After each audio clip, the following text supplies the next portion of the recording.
What's up, everybody? Welcome to the Pick Six Podcast, CBS Sports NFL, WNBC podcast. I'm Will Brinson. I'm hosting today. Join me. Oh, is that a freshly coiffed RJ White and Alex Selelnick, aka Propstarz? What's up, fellas? Hey, Brinson, was that a reference to Private Giamatti's Parts, Howard Stern? Yeah, Paul Giamatti. Paul Giamatti on Howard Stern, the Howard Stern movie. Pig Vomit was his name? Yep, Pig Vomit. I thought so. WNBC. I could do that for you. You guys want to sit here and I'll do that for like 45 minutes? Sure. RJ, how's that sound? Sounds about the same as usual. I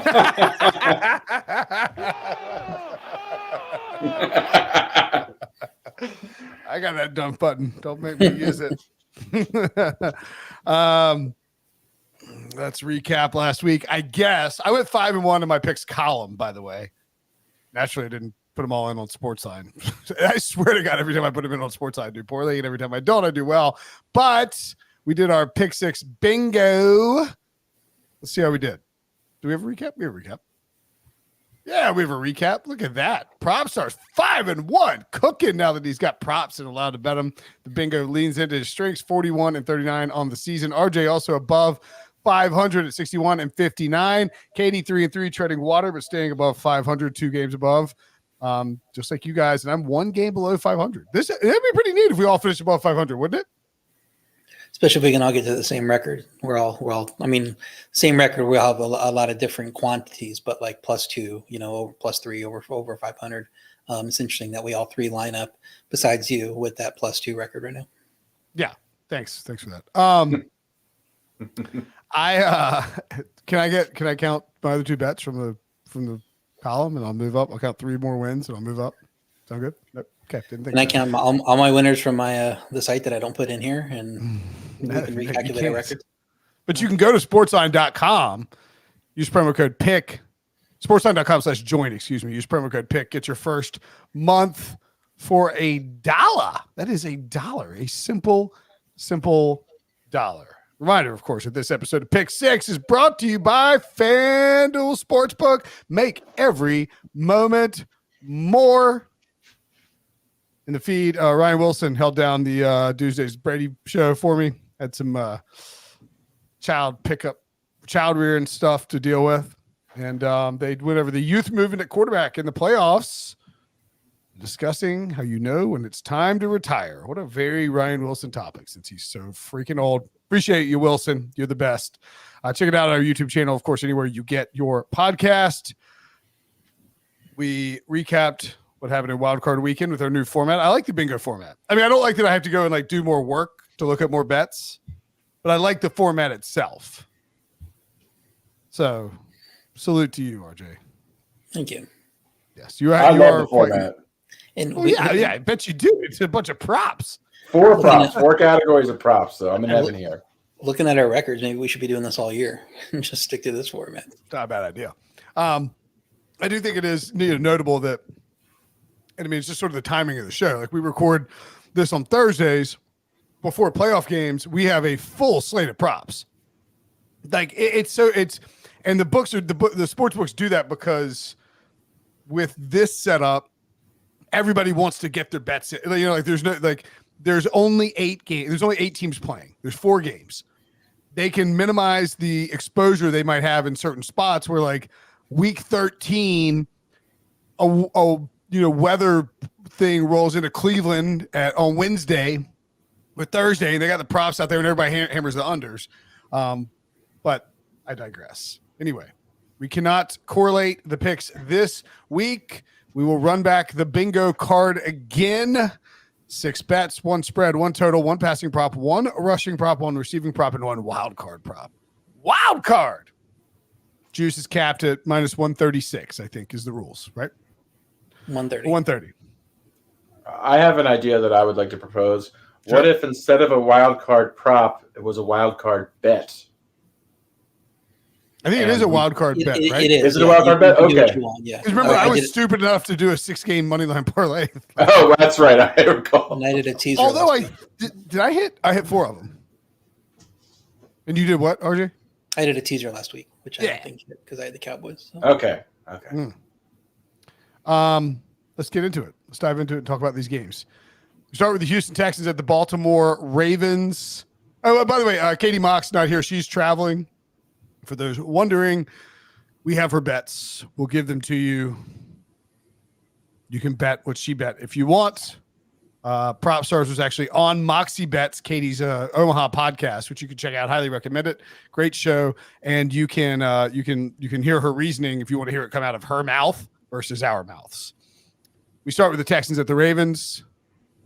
I hit 3. Rams, Browns. Oh, I had the Rams on the money line too. That's right. Good call. That's right. Sorry. Rams covered though. I'm in this picks pool, and I put half of my it's like you have 1,000 shares to bet. I put half of my shares on the Rams money line. Like a jackhole. I mean, just bet the spread, dude. Anywho, Texans at the Ravens. Ravens minus 9.5. Over under a 43.5.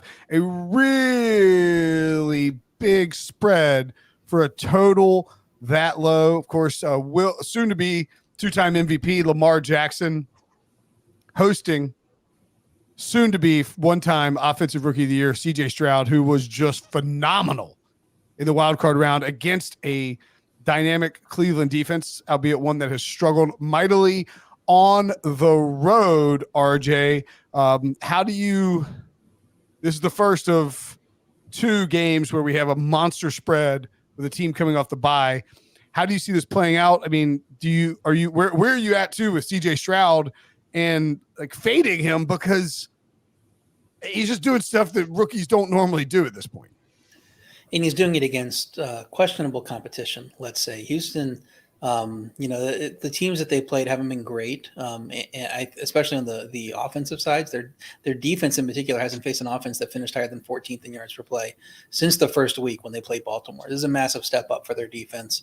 I think it's going to be a tough spot for them. And the question is whether CJ Stroud can catch up if he's in this negative game script all game. So I guess we'll find out. He seems talented enough to be able to do that. My lean would be to the Ravens, but I liked it when we could get 8.5 at the beginning of the week. My pick for this game, my bet for this game is going to be Baltimore minus 5.5 in the first half. I don't think that's that hard of a number to accomplish in the first half of a game where they're expected to dominate. And I think they're going to be rested, so they're going to be ready to go. And it's going to take Houston a little bit of feeling out to figure out how to solve this defense that has played really well all season. So Houston's defense typically great versus the run, struggles versus the pass, but the Ravens can do both well. 3rd in yards per rush, 3rd in yards per pass. They can get their yards and their points however they need to. So I like taking the Ravens on the first half line at minus 5.5 since we're getting under that key number of 6, where you could see some field goals in play there. But yeah, it's been a great season for Houston. Don't want to take anything away from them. They could certainly go out and win this game, but everything we've seen from Baltimore this year, I just don't think it's going to happen with how good Baltimore's been. Alex, we've got Katie with the Texans plus 9.5. Not surprised there. She loved the Texans against the Browns. Also has CJ Stroud over 34.5 pass attempts. I'm curious. I mean, I'm not questioning the bets at all because she's beating me out straight up. But and I guess you could argue that the correlation there, and I'm not saying that would be that if CJ Stroud's throwing a ton, they're losing. I guess I'm wondering how those two necessarily mesh. Maybe it's I think it almost has to be a backdoor cover if it's over 34.5, which there's nothing wrong with that. Houston could absolutely do it. It dovetails right in with what RJ's saying about the first half line, but just curious the thought process there from her. Yeah, I'll try to just break down each bet individually, see where they kind of overlap. But I know as far as the backing the Texans at 9.5 is concerned, I think she just feels Houston is playing with house money at this point. Really, what do they have to lose? Everyone's expecting Baltimore to roll on them. CJ Stroud has defied all expectations all season long. Just looks like a 5-year veteran, much less a rookie. Extremely poised, extremely comfortable. I know this is a really tough spot for him, but I just think they're playing with house money in this spot. So I think 10 points is a big total considering the total is 43.5 points. And then as far as his passing attempts prop of over 34.5 attempts. As far as his personal props are concerned, I know Baltimore has an excellent pass defense. I know, she anticipates they're going to be trailing in this game. Efficiency might be an issue. So I do think we'll see a lot of volume from CJ Stroud. I believe when these teams first hooked up, he had 44 pass attempts, if I'm not mistaken. So I do anticipate CJ Stroud having to air the ball out if they are playing catch up a bit in the second half. I do like the fact that she's taking a volume-based approach rather than efficiency compared to like a completions prop. And interesting there, you talk about that first game. I mean, the line was about the same as it is now, 9.5. And it turns out the Texans are much better than we thought. They were longest shot to win the Super Bowl at that point of the year going into the season. And now they're one of the final 8 teams. But I would argue that the Ravens might actually be better, but to a higher degree than we thought. Coming in the season, we thought they were pretty good, but they might be historically good. We've been tracking DVOA, and they've been ranking very high on that list all year. And this team just might be one of those dominant teams that runs to the Super Bowl. And it feels like they're not really that close to the other teams in the AFC. So, I think a lot of the assumption is that if they're going to cover this number, CJ Stroud's going to have a good game because their passing offense has been very good and very efficient. But Baltimore is first in yards per pass with big wins against elite pass offenses like San Francisco and Miami. And I don't see why this game might not fall in that similar bucket where they can blow out a team that typically is very good passing the ball. I would tend to agree. I think Baltimore is that good as well. But my bet from this game is I like the under 43.5 points for a variety of reasons. As far as Houston's concerned, we've seen CJ Stroud primarily playing inside of a dome with optimal conditions. This game's obviously going to be outside, frigid temperatures, going some wind that could affect him. Baltimore's pass defense is absolutely elite. First in EPA allowed per dropback.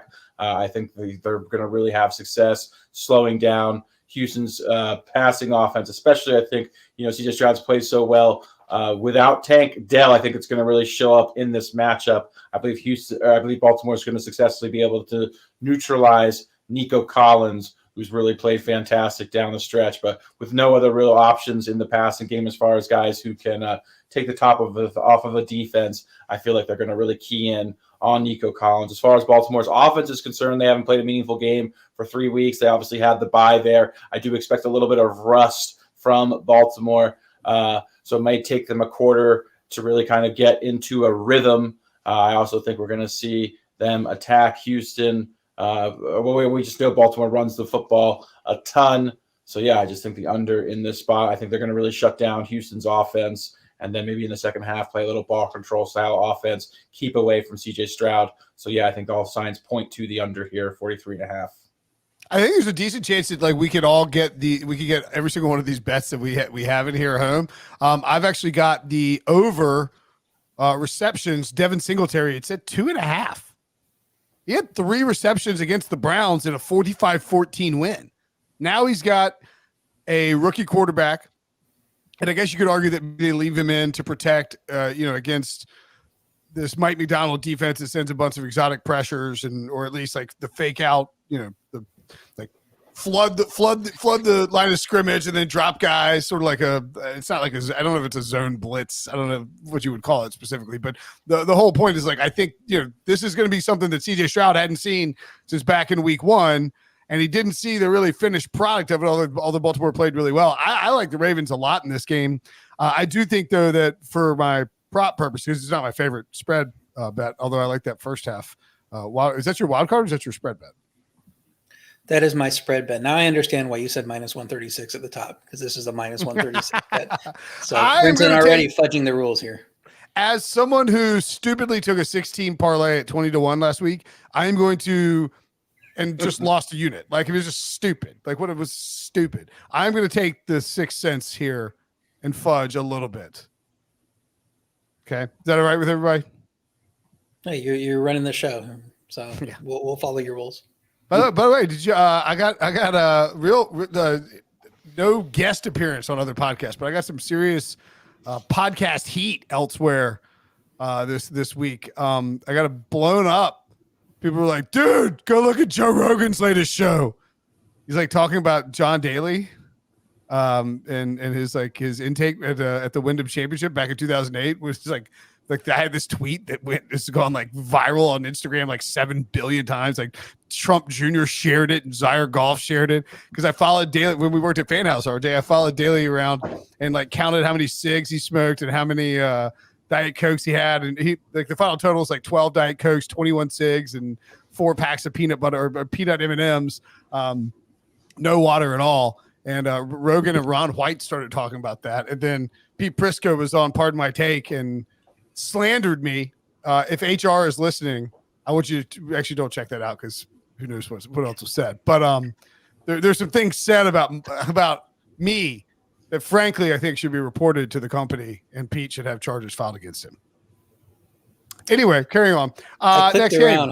I clipped around hoping to get you like, okay, it's at least minus 130 at another site, and every other site it's worse odds. So this is I'm taking the liberty of minus 136.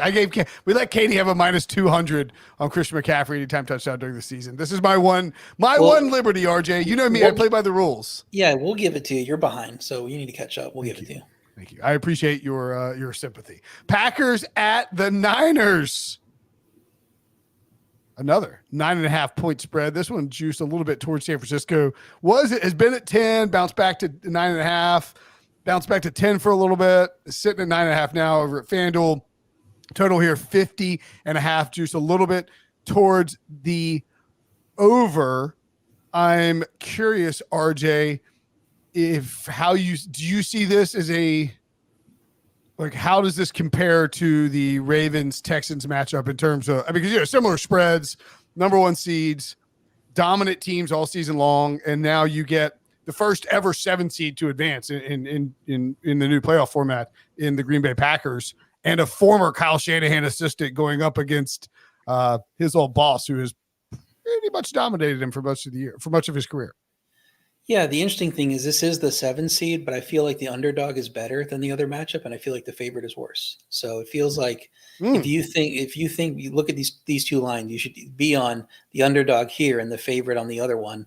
Or if you think one of those lines is right, then that should direct your play on the other ones. It should be a much stronger play there. 11 of 12 San Francisco wins have been by double digits. The other just missed by a meaningless last-second field goal, that Week 2 Rams game where they kicked that field goal to make it 7, which all bettors know that had 7. So why are you doing that? Or save them, But many of their wins look less impressive in retrospect. When you click through their game log, you're talking about teams like Philadelphia, Dallas, Jacksonville, Seattle twice, teams that turned out once their season ended, it was like, oh, maybe these teams weren't as good as we thought all along. And San Francisco has built a lot of their wins like that. Now, I'm not calling them a fraud by any means. I'm just not convinced they're in the Baltimore tier. That's why I say that they're worse than the Ravens here. Even though my ratings still have them, even with the Ravens. And I actually bumped my Packers rating up a decent amount. I was been worried about the defense. It's played better the last few weeks. Maybe that Panthers game where they were atrocious was a wake-up call, and they've got things figured out now. But that offense looks like impossible to stop at this point. 48 points in Dallas is incredible. I know some of that was defensive touchdowns, but Jordan Love playing like a top quarterback here. I think they can cover this game. Not putting it, against any odds of them winning this game. They can go into San Francisco and win if he continues to play well and spread the ball around. So I think if you're going to play this game on the spread, you play the Packers. In terms of our little competition, I'm making this my receiving prop, and I'm taking George Kittle over 22.5 yards for his longest reception.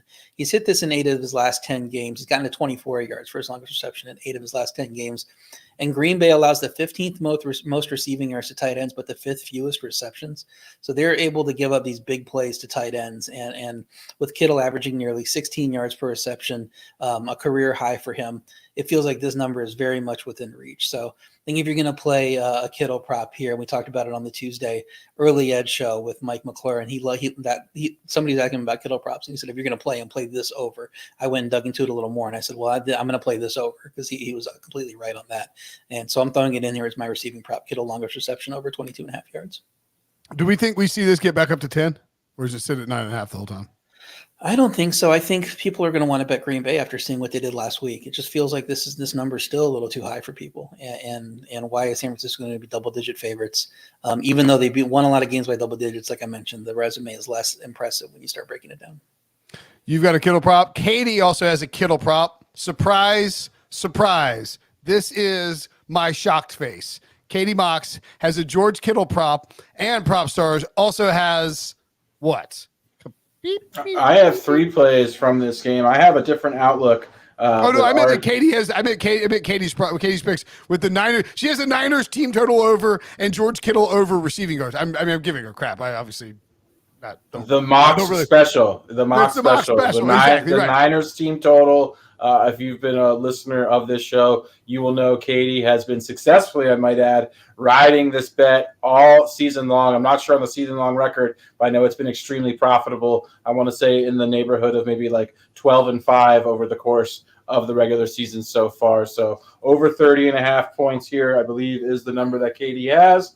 And, been very successful back in San Francisco, facing a Green Bay defense that has not been very good for the majority of the season. So I like that as well. And Katie's also backing George Kittle over 52.5 receiving yards. Kittle tends to play really well in these high leverage, big game spots. Again, against the Green Bay pass defense that has not been particularly good. So yeah, I have 3 plays from this game. And again, a little bit of different of an outlook as far as Green Bay is concerned. I'm backing the 49ers here. I'm going to take them minus 9.5. I think they roll on this Packers team. As far as I'm concerned, the Packers won their Super Bowl last week. I really thought, and I mentioned this at length, if you guys recall last week, that Dallas was very fraudulent. So I wasn't terribly surprised seeing Green Bay beat them. And I just think this is a whole different animal in this San Francisco team that are not fraudulent. I think San Francisco's defense is actually a little bit underrated, believe it or not, particularly their pass defense. I really think they're going to have success against Jordan Love. I don't think any of these options, I don't think they lack a viable number one option on the outside. I'm not buying Christian Watson, who's operating at less than 100%. And the rest of Jordan Love's options, to me, I think we're going to see the combination of the pass rush and one of the top coverage units in the NFL really clamp down and make life difficult on Jordan Love. The one area that San Francisco's been vulnerable has been on the ground. But, yeah, I think Jordan Love's going to have a hard time gaining yards. I think San Francisco's going to make a real statement here against this Green Bay team that's been playing above expectations. To me, this is a regression spot. I like San Francisco to roll. I like Jordan Love to struggle. My passing prop is under 249.5 passing yards for Jordan Love. Those are my 2 plays. I think I have a third play, and it's Brandon Ayuk over 66.5 receiving yards. I've been talking about this all season long. He's had one of the most efficient seasons in NFL history. Over 1,300 receiving yards, has had 10 targets one time. If he was in a different offense or higher volume passing offense, he would have been up there with the Tyreek Hills and CeeDee Lambs. He's played that well. Green Bay's pass defense is absolutely dismal. They rank in the bottom 5 in nearly every defensive passing metric. They don't double team opposing number 1 wide receivers. They give up a ton of areas, a ton of receptions in the splash zone as well, where Ayuk is targeted more at a higher percentage than any wide receiver. So this is a great matchup on paper for Ayuk to really take advantage of a porous Green Bay back end. So, yeah, give me Ayuk over 66.5 receiving yards, Jordan Love under 250 passing yards. I like the Niners to win by at least double digits. The thing I would say about the Packers winning their Super Bowl and playing, what are the expectations going into this game is that it kind of feels like that was the case with Cincinnati a few years ago when they made their ascension.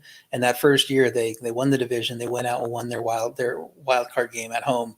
And then they went into that game, the next round. I believe they were against the number 1 seed Titans, which I know a lot of people didn't credit them for being as good as they were, but they won that game as a dog. And then they went into Kansas City, a game they had no business playing in. And that was the stopping point where this is where it's going to fall apart, and they beat Kansas City. So I'm not saying that this is the exact same team. That defense was a lot better than this defense, but I'm just pointing out that when there's a quarterback that's ascending, and we might be underrating his ascension to a point where if Jordan Love is a top 5 quarterback rather than a top 15 quarterback, he can beat anybody at this point, with how good he spreads the ball around.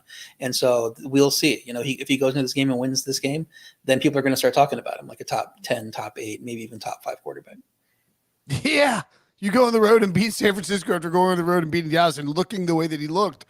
And I do think that is possible. Would you, we got a pick 6 parlay that we'll get to in a minute, but I wish that there was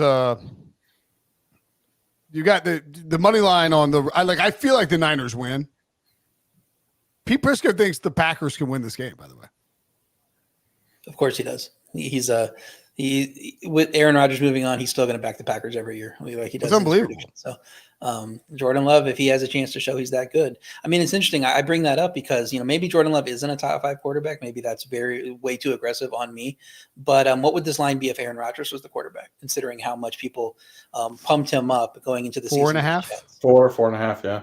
Yeah. And so and he's played better than Aaron Rodgers, especially down the stretch where he's had 8 of 9 games with multiple touchdowns and no interceptions. I mean, that's about what you're getting from Aaron Rodgers, and he's that offense through a bunch of injuries. I do believe Jordan Love is very good. I just think the supporting cast is partly going to be exposed here as well. I just don't think the skill position players that just lacking a number one viable wide receiver, just not really impressed with, 30-year-old Aaron Jones and the wide receiver core. I know they're young. There's a little bit of talent there, but yeah, I just think they're going to get exposed across the board. It's not just going to be Jordan Love kind of floundering. It's going to be a team effort, and the defense is terrible.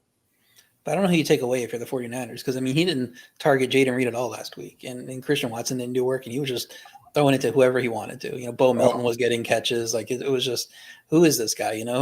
How is he spreading the ball around this well, to whoever he needs to, whatever the defense is going to give him. So I thought it was interesting, really raised my expectations of Love going into next year based on what I saw down the stretch. And then especially that last game against Dallas. Yeah. I mean, Pete's argument too for the win is that if you can block the Niners, you can beat the Niners. And while I think that like many of Pete's weird old person sayings are kind of whatever. Like, when the leaves on the ground, I'll wear the crown. It's like, just go get a monocle, you old bald geezer. But I do think that, to his point, like if you can stop the 49ers from getting that pass rush home, and you can get Aaron Jones involved in the screen game and he's running the ball well, then I don't know, maybe you can pull the upset. I'm struggling with both of these games because the spread, it's just a huge spread. And it's like, even if the Niners are rolling, you could still see, like we always saw the thing about Aaron Rodgers would, if he would just be like, all right, I'm out. Yeah. If they were down like 25 points, or like, like the game's over, you could tell the game's over, and like he would just be like, I'm out. And like didn't want to throw a bunch of picks. I feel like Jordan Love is going to just keep chunking it no matter what happens. So I don't know, man. I tend to lean towards the favorites here, but it's a ton of points. And I just want to clarify real quick. The chat's like, you think Love's top 5? I don't think he is. Like, I wouldn't put him in my top 5, but I'm just leaving the possibility open that he is, because that's how he's played like over the last 2 months. And so like, I wouldn't rank him. And when you say top 5, you don't mean like he's going to be top, like we're going to be like Jordan Love's a top 5 quarterback going into next year. But I mean, like if he beats San Francisco and goes to the conference championship game as a 7 seed, he's going to cement himself into the top 10 going into next year. Yeah, if he keeps us rolling, we'll talk about him like George Burrow, like we talked about Joe Burrow after that Cincy Super Bowl, where he immediately jumped into the elite discussion at quarterback. And this is also a former first-round pick who had like really high, like impressive moments at Utah State, had some floor moments, but did the exact same thing that Aaron Rodgers did, where he sat on the bench and learned and got to develop slowly, and has come in and played a little up and down, but then really peaked at the end of the year. So who knows? Fun game. Both these games, big spreads, but fun games just because of the quarterback narratives on the other side. Speaking on the other side of this break, we will talk about Mayfield, Goff, battle of the number ones in Detroit next. Another chapter in one of the NFL's most epic rivalries.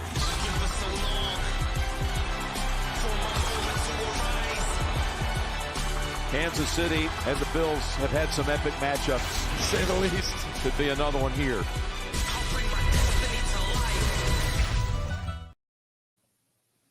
Welcome back to the Pick Six Podcast. Buccaneers at the Lions.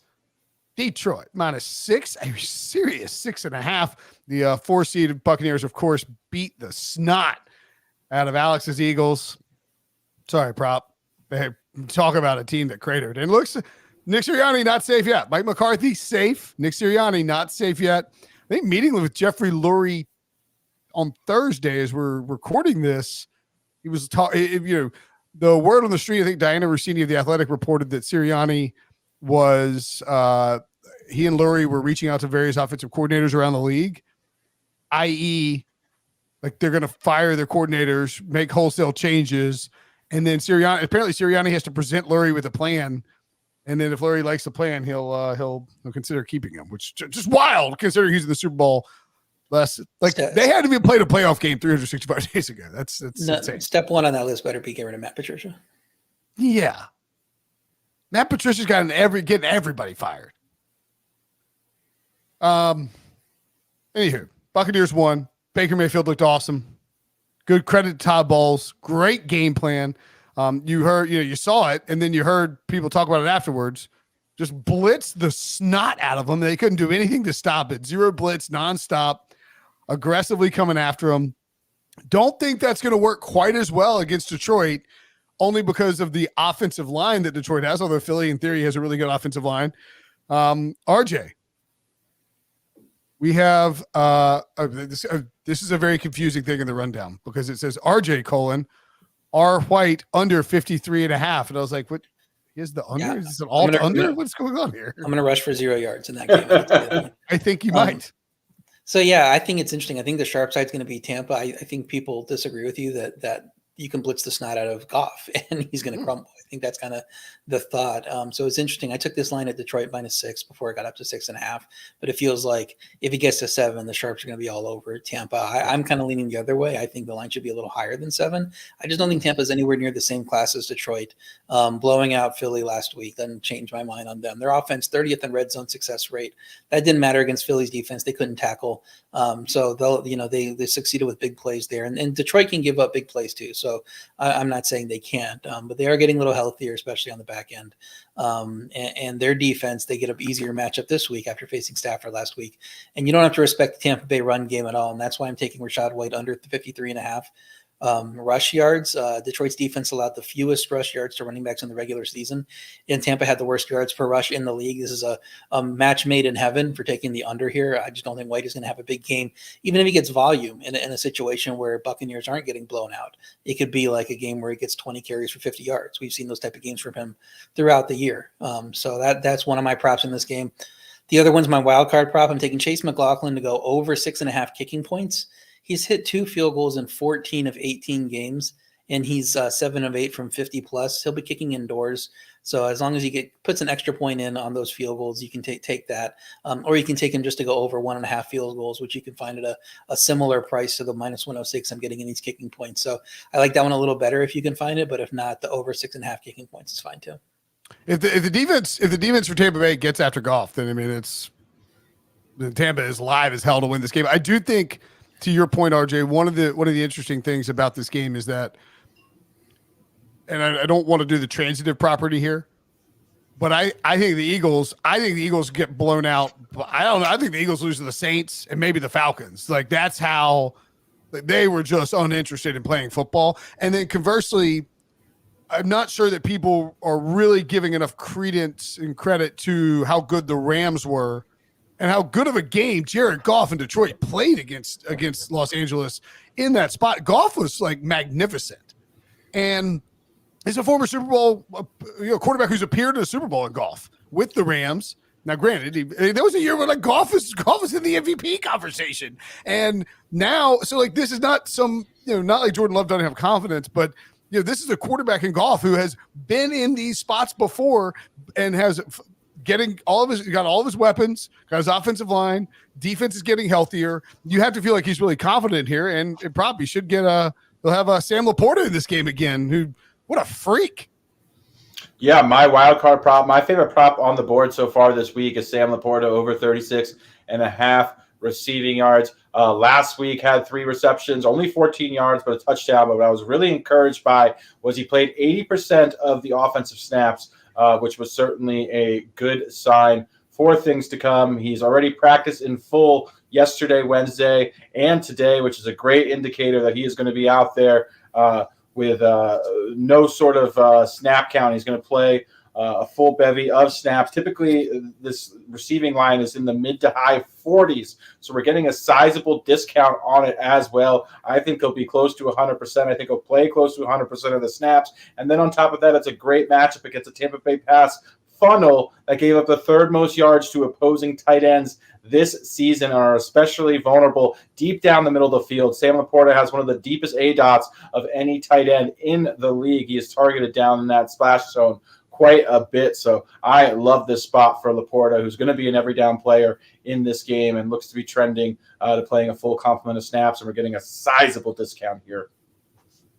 Yeah, my only worry with that, and the reason I think for the discount is what if he re-aggravates the injury? It seems like he played well ahead of when anybody expected him to play. And even though he did get through that game, he's not all of a sudden magically 100%. So we'll see if he is able to do the same in this game. It is at home again, so that might be able to help him playing that familiar field. But my risk with playing any overs on him is just what happens if he can't finish the game.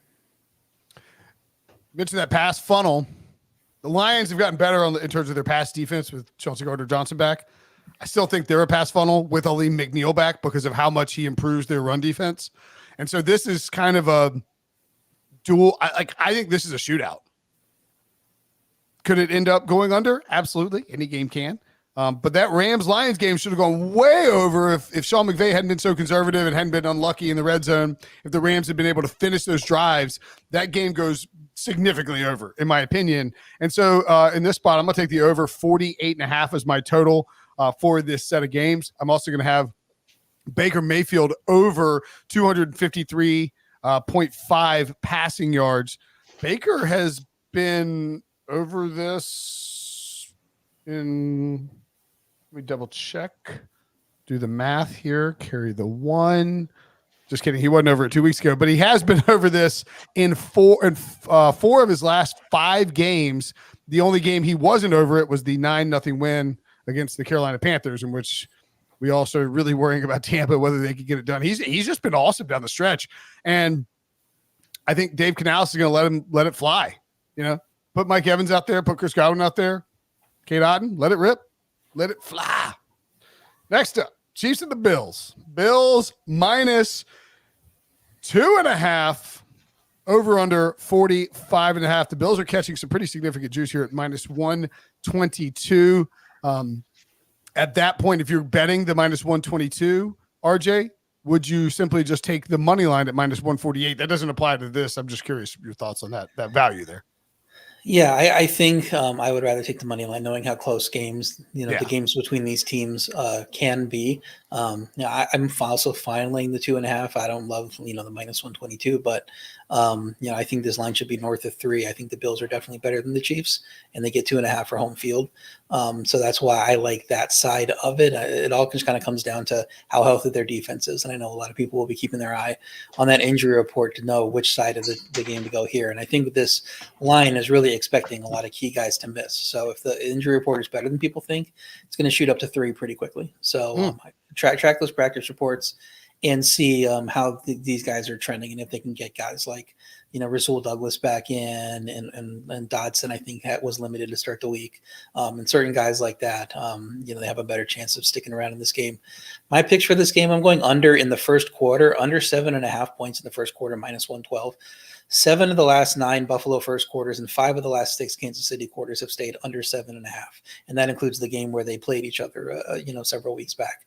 And these teams know each other well, and it's going to be a feeling out process. They're not going to come out and light up the scoreboard early, I don't think. So I just don't see a situation where both of these teams are scoring in the first quarter. If they do, it's going to be field goals and a little bit shorter drives. I also like Josh Allen to go over 0.5 interceptions, so to throw an interception at minus 130. I respected our cap, Brinson, at minus 130.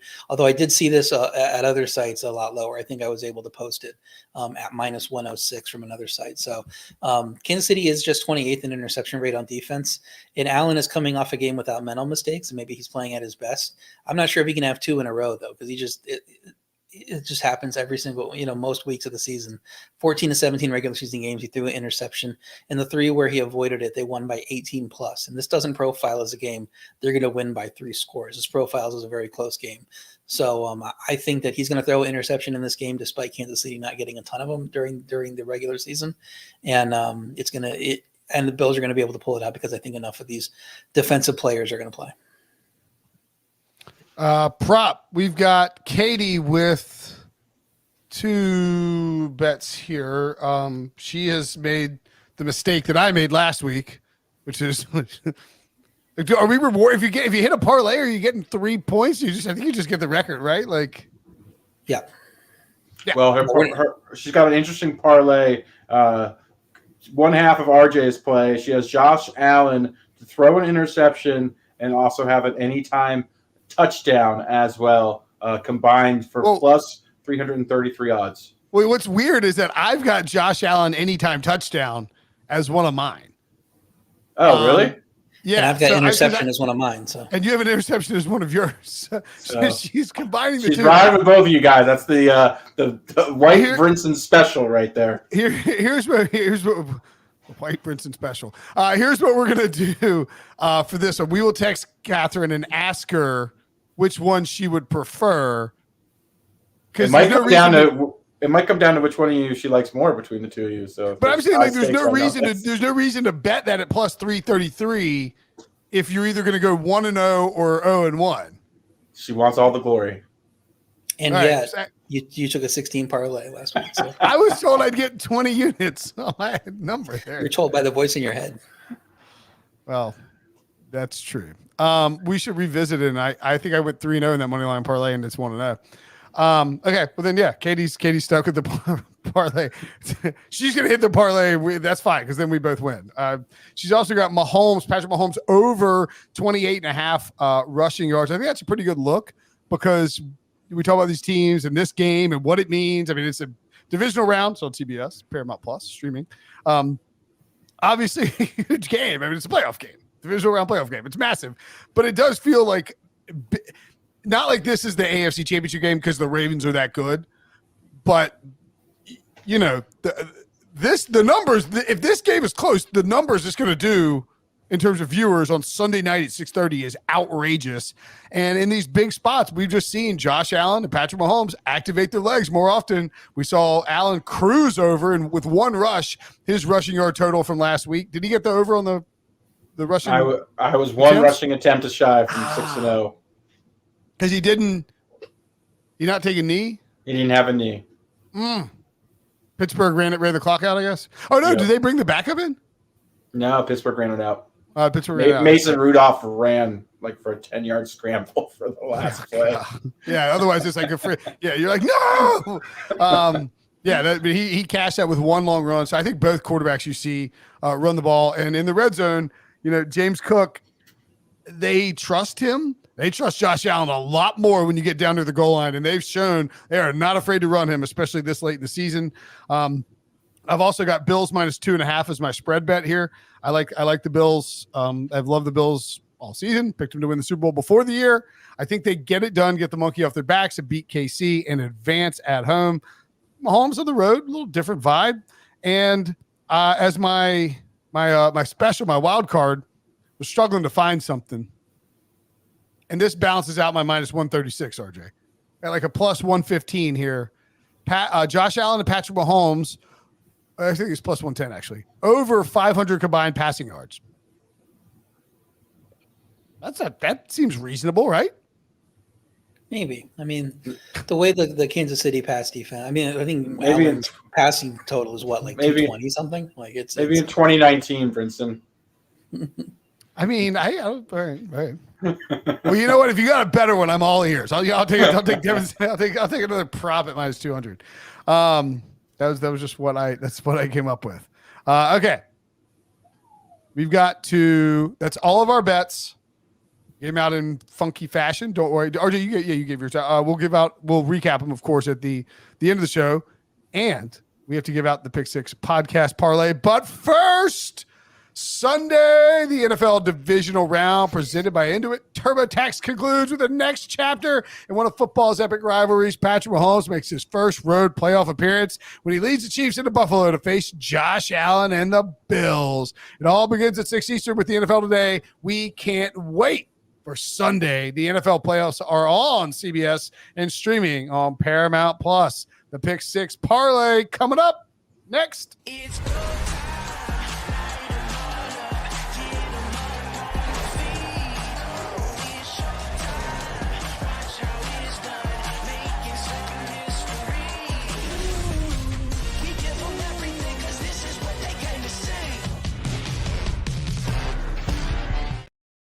All right, time for the Pick Six podcast, Pick Six Parlay, where we each select a bet as part of a 4-leg parlay.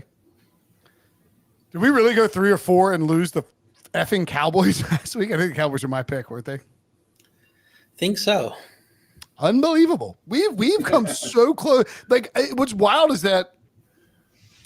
Do we have? What's annoying is I had 2. I didn't pick the Rams because you like the Lions. Or did I pick the?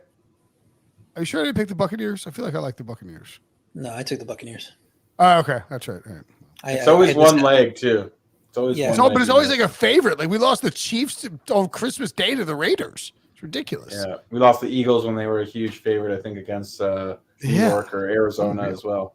Yeah. Well, this is the same as before, except it's a little bit different. We only have 4 games, so we're gonna mix it up a bit. Instead of just 4 money line picks with 1 dog, we're going to go parlay with 1 against the spread favorite, 1 against the spread underdog, 1 total over, and 1 total under.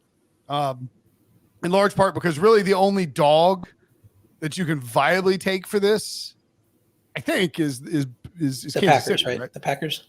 No, You can take Kansas the City. Packers.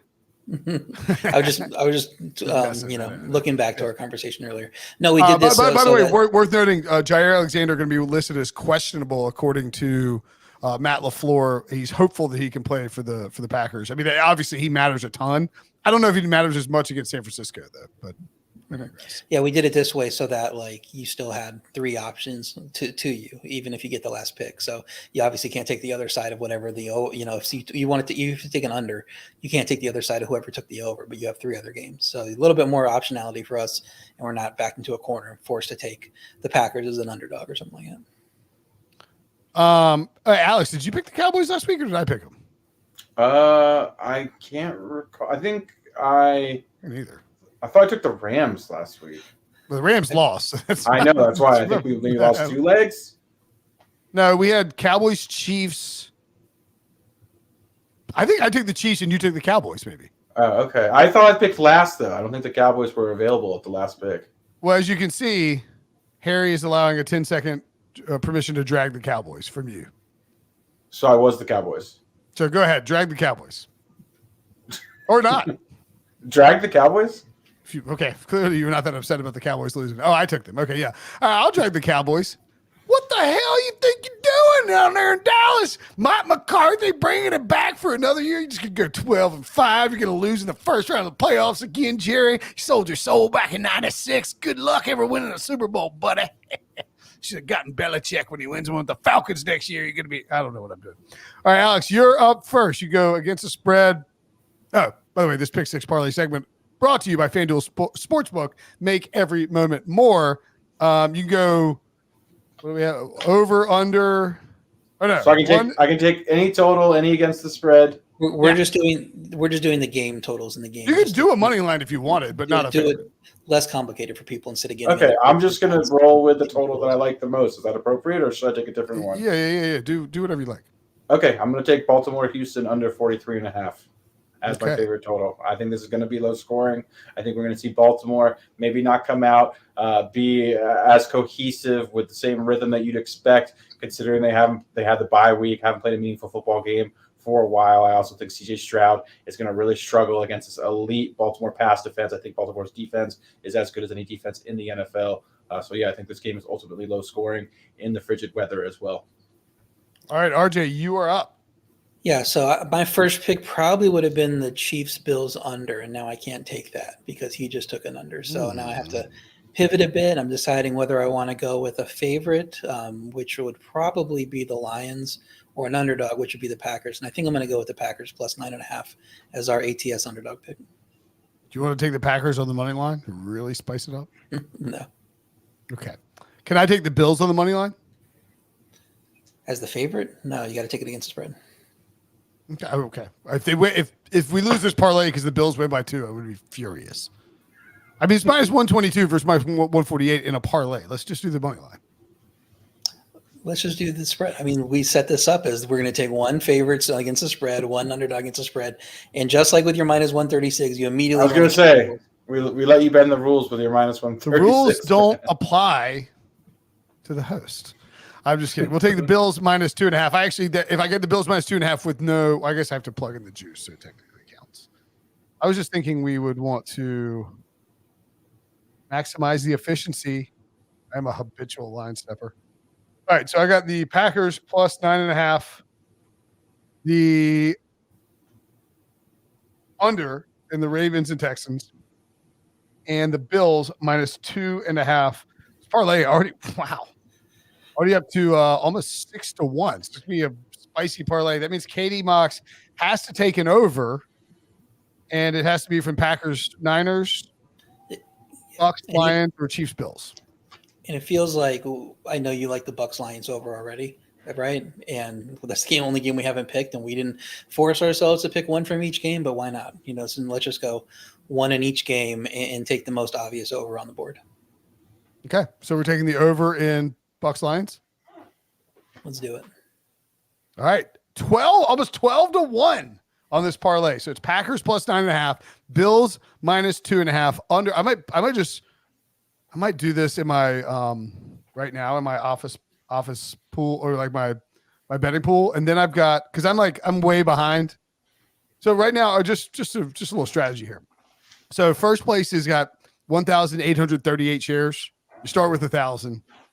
I'm down to 542 through the Super Bowl. Do I need to go hyper aggressive here, or would you go game by game, just like try to double up?